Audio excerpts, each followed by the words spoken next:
Hey guys, welcome back. We have a situation here with a 2008 Chrysler PT Cruiser. Quickly, I'm going to run down what's going on with this thing. The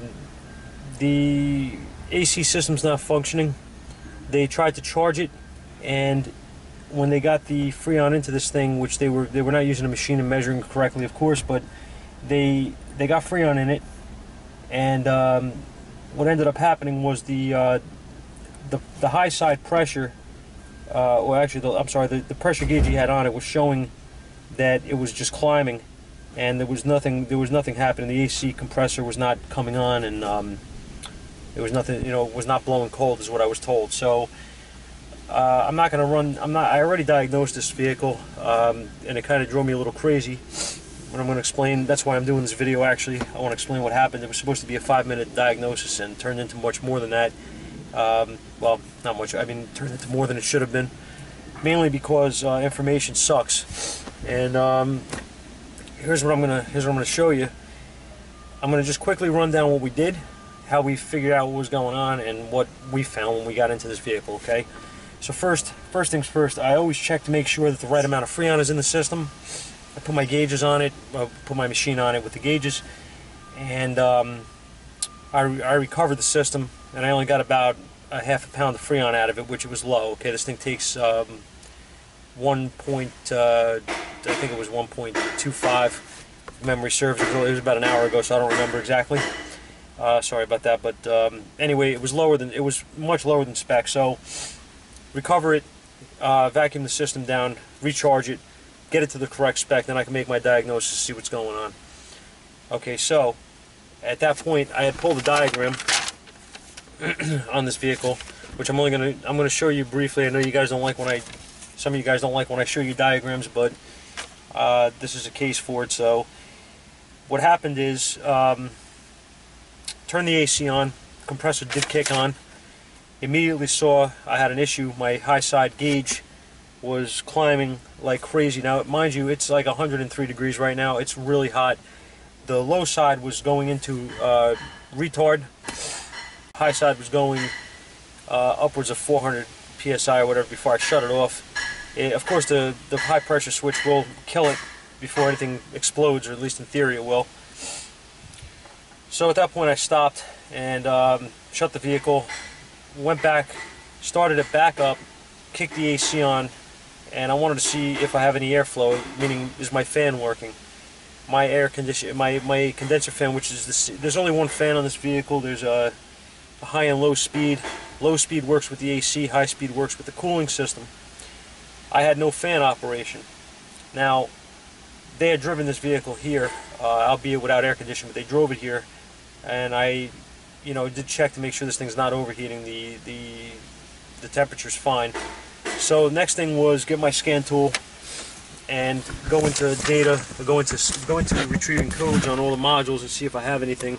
I had nothing on this vehicle that meant anything at all. In any of the modules, nothing with AC pressure, nothing with anything. So I was kind of surprised there. I was expecting to see, high pressure or something like that. I saw nothing. So at that point, what I did was I went into my I'm going to show you. Hang on, let me back out. This is where you are. What I did go into was my central gateway module. I do have some codes in here, but don't pay any attention right now to that. Going into my central gateway module. Turn the key on. I want to see live data.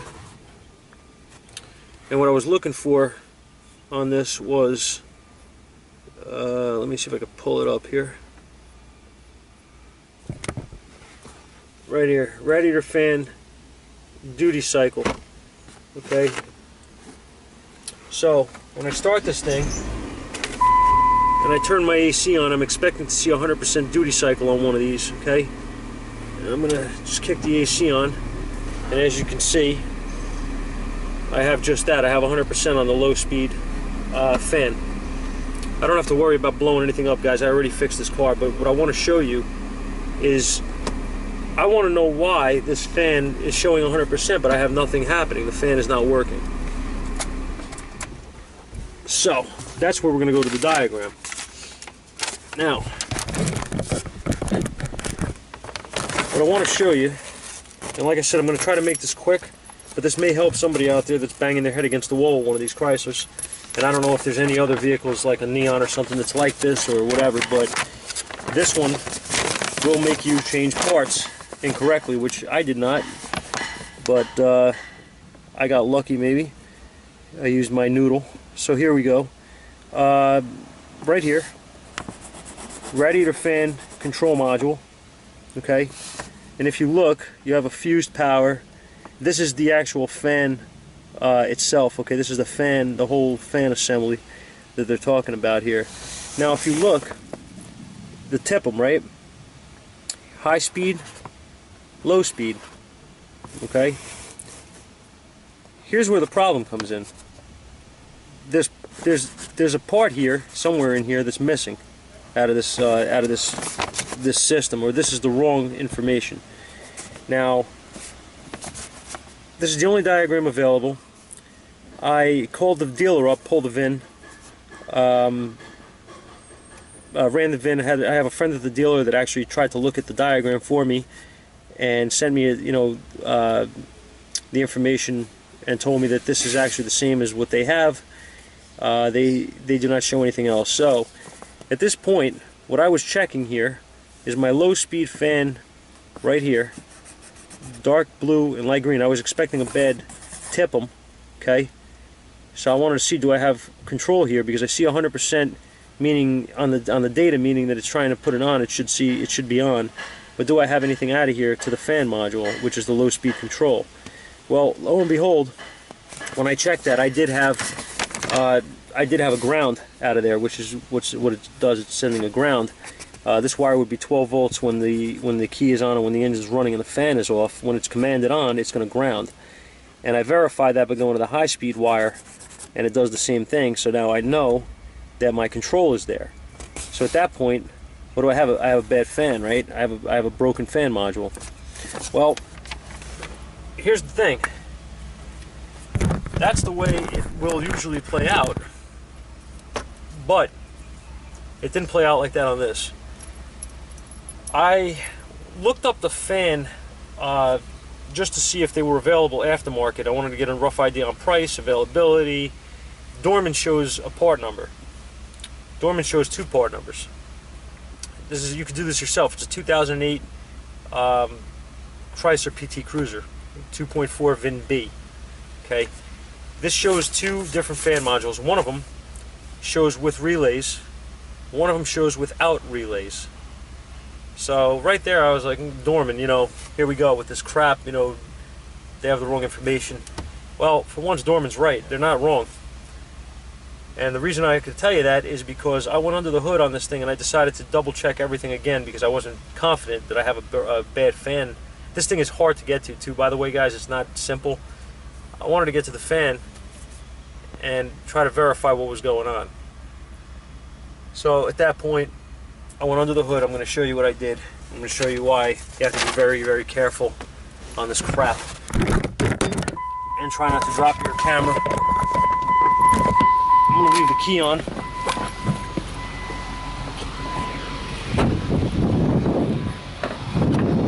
And I'm going to go. This is the temple here, where your controller, where your fan is controlled, right? Now, there's nothing in that diagram about relays. There's nothing in the dealer diagram about relays. There's nothing anywhere about relays except on Dorman's site. Now, here, the dealer, when I called the dealer, when I ran the VIN, I asked her, do you have, let me put you guys right here. I said, do you guys have do you guys show a fan relay for this vehicle? And they said, no, this doesn't have a fan relay, it's the TIPM that controls it. Well, I'm going to go to, you guys aren't going to be able to see this very well. I'm actually unable to see this myself very well, but I'm going to go to active test. I'm just telling you what I'm doing here on the scan tool. And in active test, I have the ability to go to radiator fan 1 or 2. So what I did was go to radiator fan 1, which was the one that's not working. And I clicked on put it on.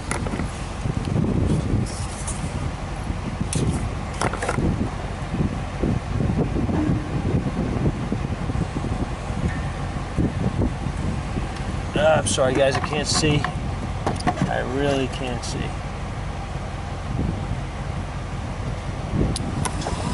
Okay, there we go. Fan is on, as you can see.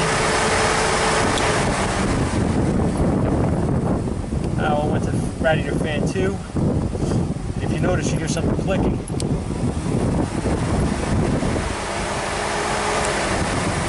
That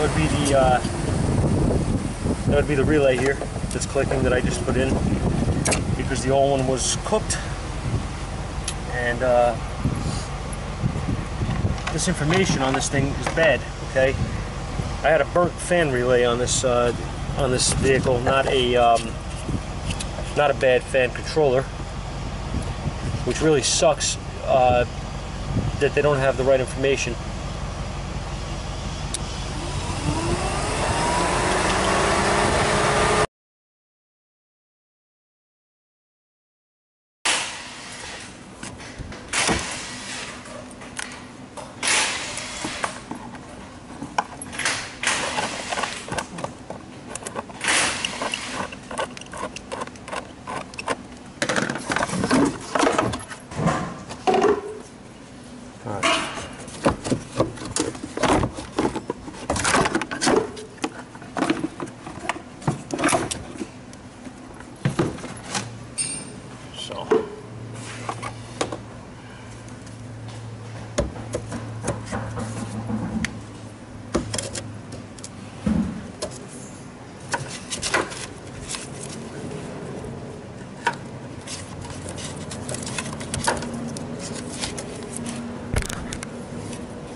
Cut out from the old relay.